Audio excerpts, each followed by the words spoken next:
สัสามองเห็นไกลสุดขอบฟ้า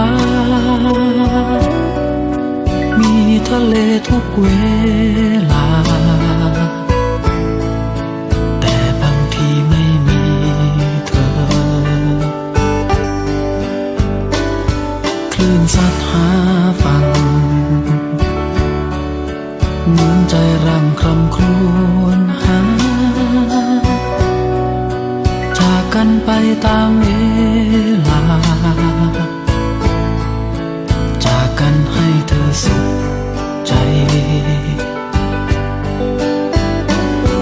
แต่ไม่เป็นไรไม่เป็นไรฉันพร่ำบอกให้เธอเข้าใจเพราะรักจริงๆรักคือการให้ฉันให้เธอจะมีใครบ้างหนอที่พอเห็นใจความรักสับสนในใจเสมอถึงคร่ำครวญหากลับมาเหมือนเคยแต่พอเจอเธอต้องยิ้มสุขใจขอเพียงแต่ให้เธอสบายเท่านั้นก็พอ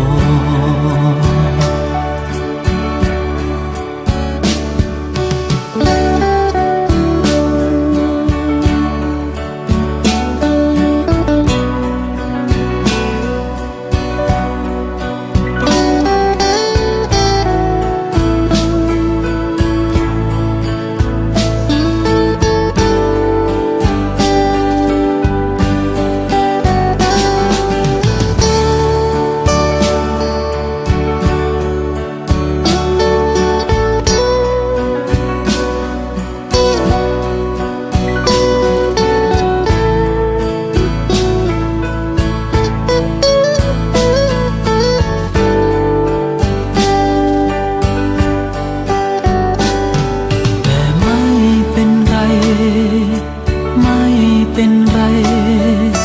ฉันพร่ำบอกให้เธอเข้าใจเพราะรัก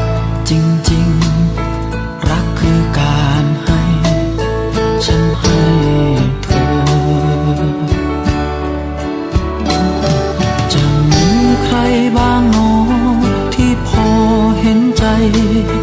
ความรักสับสนในใจเสมอคร่ำครวญหากลับมาเหมือนเคย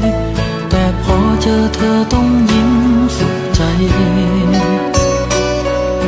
ขอเพียงแต่ให้เธอสบายเท่านั้นก็พอ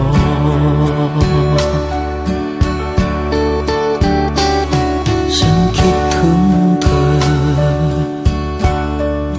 ไม่อาจบอกกับใครเขาอยู่กับใจของตัวเราอยู่ในความคำนึงผู้เดียวฉันคิดถึงเธอ